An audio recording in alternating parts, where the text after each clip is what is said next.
All right.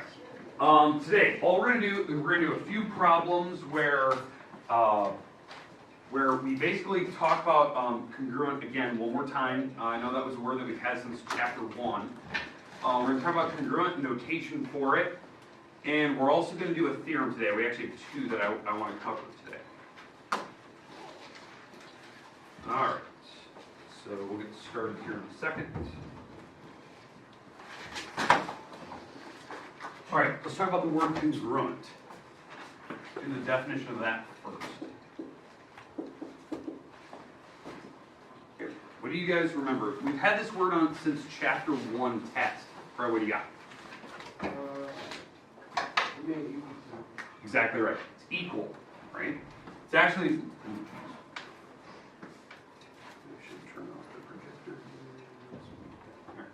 What we talked about was equal, right? It's equal in size, shape, and measure. Now I know that seems a little redundant that I'm saying, size and measure at the same time. Okay, shape, overall shape. Is it the right polygon? That's what I'm talking about. Or if it's a three-dimensional picture, some polyhedra of some sort. Shape, that's, that obviously that polygon or something. Size, I'm talking about proportion-wise. Is it the right scale? Because sometimes the scale can be off, and then measure those, everything in the object has to be the same. So, everything. That's why the word equal is probably the most appropriate word. Now, we had a symbol that we used for congruent. What symbol is that? Equal sign with a little Yeah, equal sign with a little tilde above it, right? A little tilde is right next to the one key on a keyboard kind of thing. So that's the type of things we've definitely talked about in the past. Now, how that's going to apply today, we're going to get very, very specific on the type of drawing and how this applies, okay?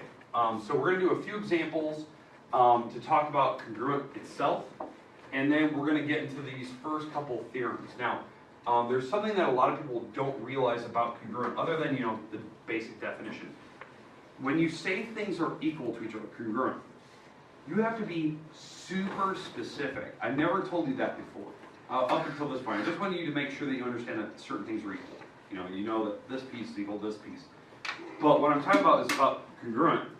You actually have to have the letters in the right place, and they have to exactly match from the picture. And that's something we've never discussed. So that's what I'm going to do. I'm going to throw a couple pictures on the board. We're going to discuss what congruent means for that particular picture. And then I'm going to teach you how to write the letters in the correct order, because there is a specific order that they have to go in. Okay? All right, so that was the definition of congruent. Most people have known that. We've had it since chapter 1. But here's a couple of pictures I want to discuss. All right, so the first one here.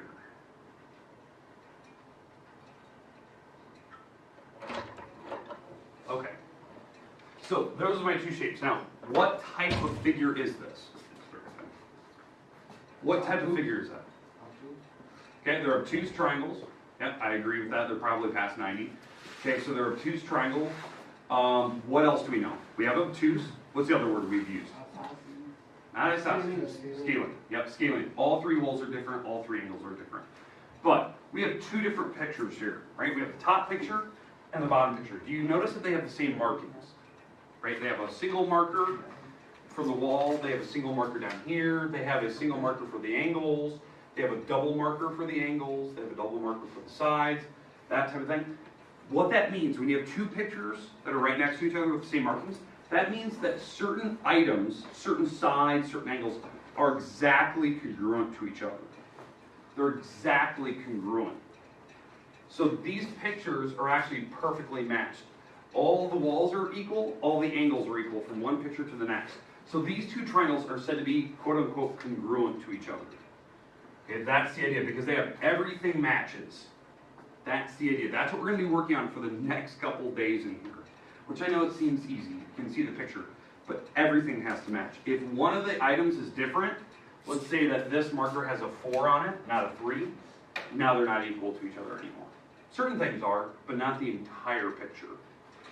So that's the big deal. Now, What I hinted at earlier, it matters on the letters in order that you write. So for instance, if we talk about side lengths, let's say I said side, like the segment BC. That is congruent to the other picture, right? So this is side BC right here. What is that equal to on the other picture? Say it again. KJ. Okay, down here. Now, do you see how they have the same marker on them? Now, here's the bad news. You have to write the letters in the correct order. So when I said BC, B is right here, C is over here. So this is the wall. Down here, the actual order that I have to write is this. This is the very specific order I have to write the letters. Now, how I know that? I actually use the angles in the corners to help me. So I know that the side markers were the same. They had the double marker on them. That's fine. But when I said BC, I was using the single angle, finishing with the third angle. So B to C. So single angle to the third angle. Down here, single angle to the third angle marker. JK. If you wrote this any different, I would actually count it wrong from now on. You see the differences before what we've done earlier versus now. The letters have to be in order because they have to match perfectly vertex to vertex. So this is the only way you can write this from now on. You can't switch the letters up. Because you actually have to go marker for marker perfectly in order. So when I wrote BC, I was going single angle to the third angle, single angle to the third angle, and the walls have to have the same markers on them. So that's the idea, that's what I look at. Okay, so let's pick a different, let's pick either an angle or a side. So what do you guys want, angle or side? Pick one, angle or side. What I hear? Angle. Angle, okay, we're gonna go with an angle. Pick one of the angles on the top picture. B, okay, we're gonna pick B. Alright, so we're gonna pick angle B here. Okay, so I'm gonna write angle B, I'm gonna use the 3-letter system when I write the angle, I'm not gonna do the single letter. So angle B, let's write it as, let's go CBA. So angle CBA. So that's C to B to A, okay? So that's angle B, right? Because the middle letter is the important one. That's congruent to something on the other picture. Now, I want the other angle, and it has to be written in the exact correct order. So what angle is angle B matched up with on the other picture? JK8. Okay, so it's definitely J, right? It's definitely J, because how B is matched with J. Now notice, B is matched with J. B is the middle letter. J has to be the middle letter, because that's where the angle actually is sitting. K in the front, it's in the back. Exactly. K has to be in the front. And what is that? H has to be in the back. Now, why I know it has to be that specific order, when I wrote CBA, I went third marker to single marker to double marker, so C to B to A. So down here I went 3, 1, 2. So I have to start with the third marker, go to the single marker, go to the second marker. So K, J, H. And I did the angle symbol up front. You see that the letters have to be in a very specific order. They have to match letter for letter, marker for marker, so however you write it. This is one of those things, like, it's an easy concept, right? It's easy to talk about that things are equal to each other. They're the same size. It's super hard to explain that you have to put the letters in the exact right order. They don't have to go alphabetical. They have to go marker for marker. And that's the big thing. That's what's going to make this chapter 4, like, tests that we're going to take super difficult. That you can't just, freehand any things that are equal to each other. They have to be letter for letter from now on. That's what makes chapter 4 and the start of these next couple chapters more challenging. Okay, any questions with how congruent works now? So we've done walls, we've done angles now. Now, if I want to talk about the entire triangle itself, now we can do that as well. So we can do this, the 3-letter system for triangles. So somebody give me the top triangle, it's ABC, but give me the letters in any order you like. For just say it again? C-A-B. Okay, so cap. CAB. Okay, that triangle is exactly congruent to the bottom triangle. Now, I want those letters in the right order. Because we wrote CAB, right, cab. KHJ. Say it again? KHJ. KHJ? Yes, I believe you're right. KHJ, yes. Now, let's talk about why that's the correct order. This is how I always use the angle markers, and just that's the way that my brain kind of works. So when I said CAB, you had the 3, 2, 1. So C to A to B, so 3, 2, 1. So down here, 3, 2. So yeah, so when you guys were saying KHJ, you're absolutely right. Make sense? Now you can use the wall markers if you needed to. Some people, like when they see this, they go, okay, 3 to 1 to 2, and they use the wall markers. So 3, 3 to 1 to 2, that sort of thing. So they use the actual wall markers to help them spell out the correct letters.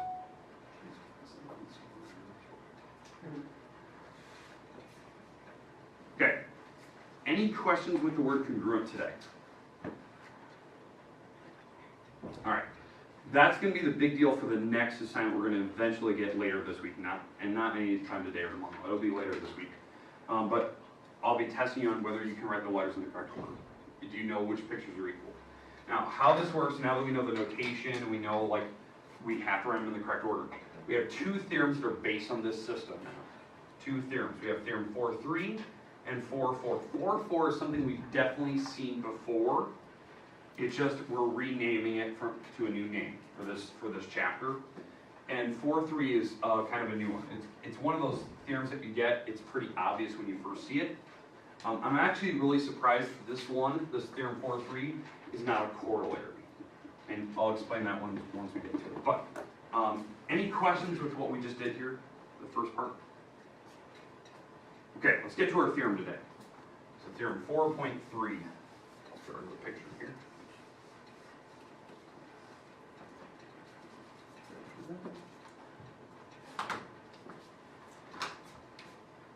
Okay, so theorem 4.3. This theorem does have a name. It is called the third angle corollary, or third angle theorem. So third angle theorem.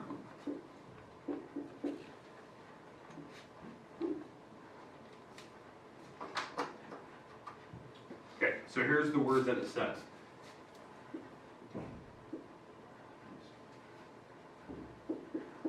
If 2 angles in one triangle are congruent to 2 angles in another triangle,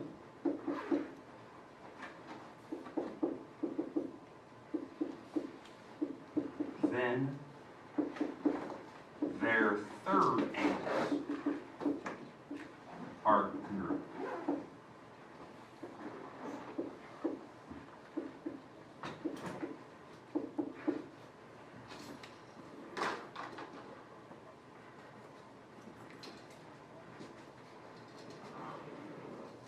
Okay, it's called the third angle theorem for a reason. Obviously, they're talking about their third angles.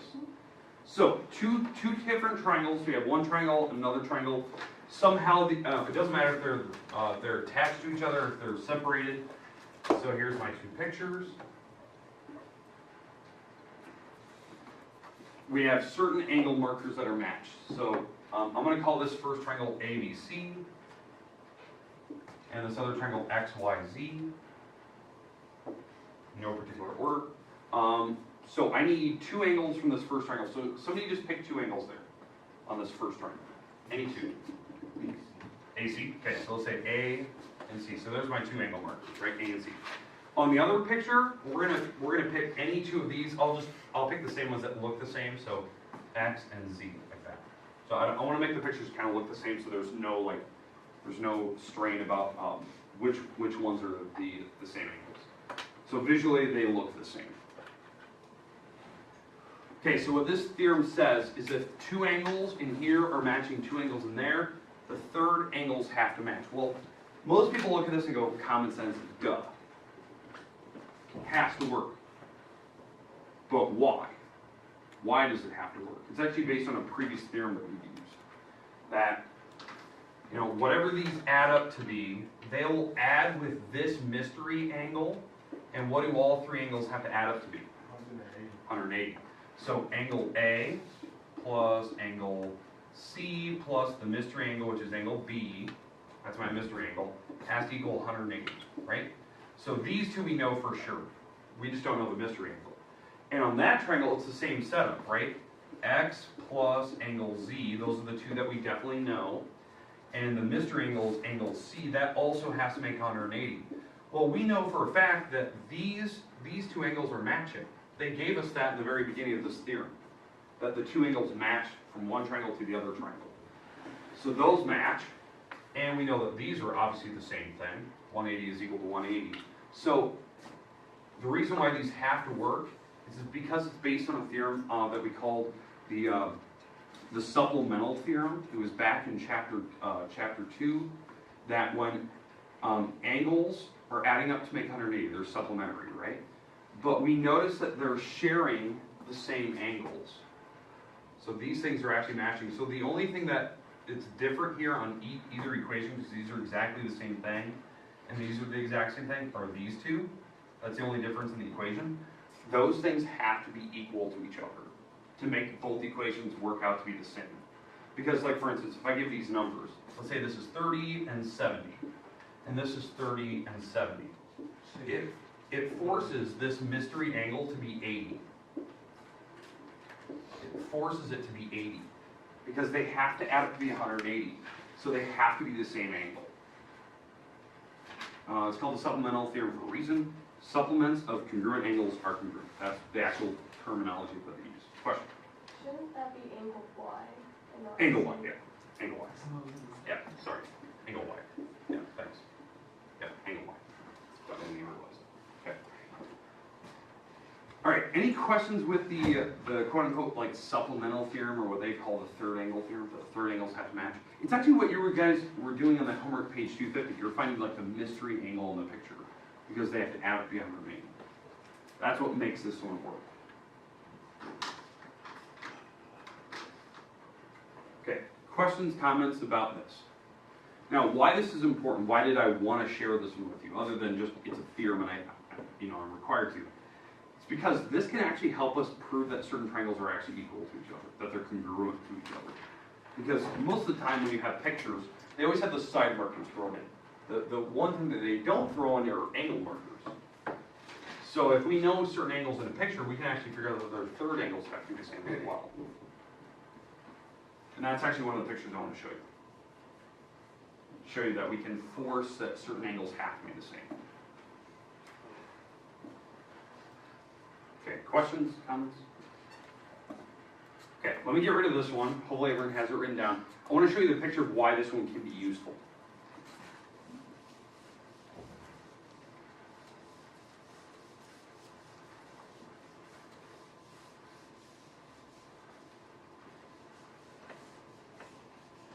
All right.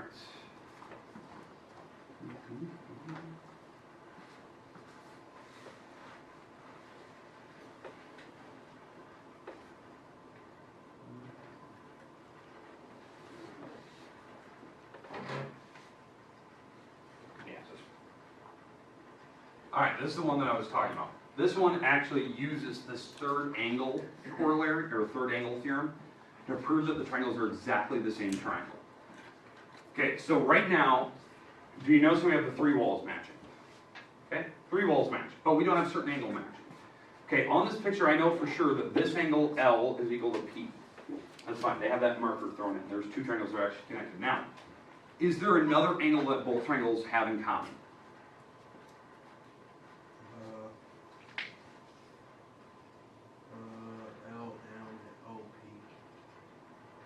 Say it again. LMOP. That's four letters. Angles have to have three or a single letter. So that's four letters. They need three letters. N. Okay? Single letters. You want single letter. I agree. Angle N. This angle has to be equal to the other angle N. Why? Vertical, right? They're vertical. That was one of our theorems we've had, right? Vertical angles, I think it was like theorem 2.8. Okay, these vertical angles are the same. So when you look at the picture now, they share two angles. There's two angles in this picture. There's two angles down here. So according to this last theorem we just learned, the third angles have to be the same. They are forced to be equal to each other. So now, do all three triangles have the same exact markers now? Do they have the side markers and the angle markers? Yes. And so now we can prove that the two triangles are actually equal to each other. They're congruent. So I could write these letters in any order I want. So triangle LNM, that triangle has to be congruent to the other triangle, which I went LMN, it would be PNO. That'd be the letters, I have to go in order. Now how I know that? Single angle to double to triple, single, double, triple, so PNO. And do they have the same markers? Yes, they do. So that would be the order I could write the letters in. Okay, questions, comments about what we've done here? Okay, I think I'm actually going to stop there today. I was going to do theorem 4.4. I think we're going to save that for tomorrow because that'll explain something a little bit more that I want to go into tomorrow. So I'm going to give you the rest of the time today. You can work on page 241, 250. You can move around. I'm going to save theorem 4.4 for tomorrow because there's something different that I want to talk about tomorrow with this.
Bannister, was there any other period that you were in last?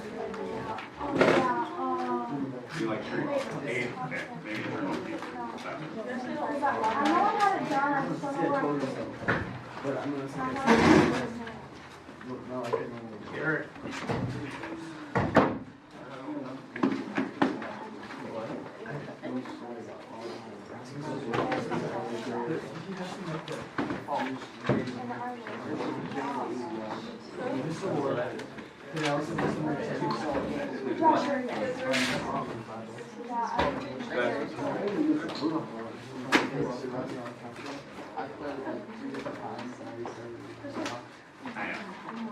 But let me look through period 7 or 6, and maybe you can put in one of those.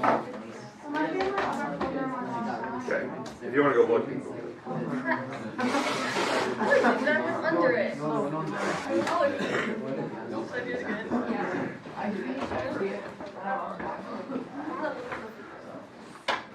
It would be fun.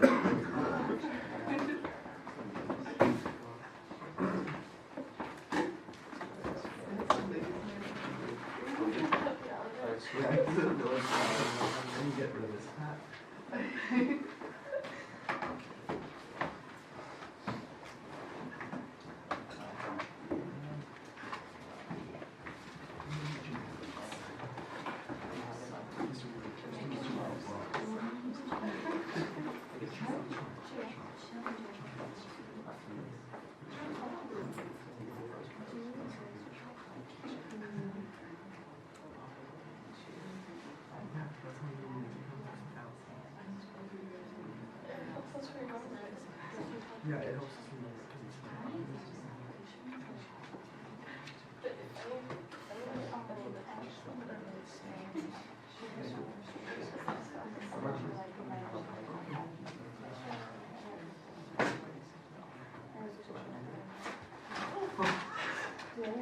Didn't burn your house down.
Yeah. It's a right row.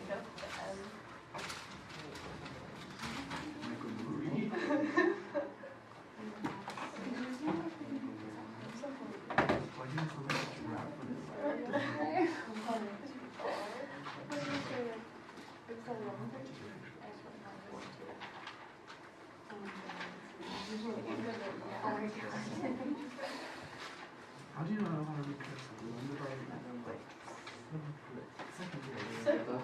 Second grade.